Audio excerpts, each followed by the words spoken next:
Programmet hedder Screencast O-Matic.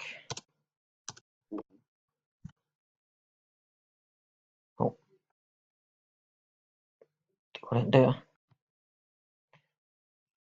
Så dukker det her op, og der er det vigtigt, at man vælger denne her nede, hvor man kan downloade programmet, hvis naturligvis det er det, man vil.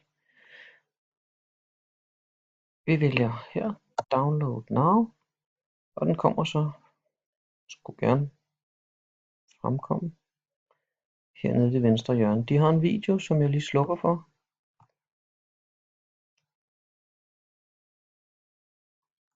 Sådan, den kan man godt vælge at se. Jeg synes, den gør det langt mere indviklet, end det behøver at være. Klikker som sagt hernede i venstre hjørne, når denne her er kommet frem. Så dukker denne her op. Så skal man lige give den lov til at installere.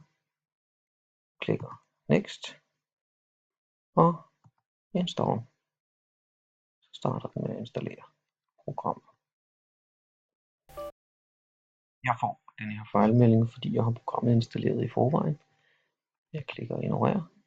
Man kan så her vælge, om man vil have den liggende på skrivebordet. Ellers kommer man bare videre. Og så skulle den gerne være der nu.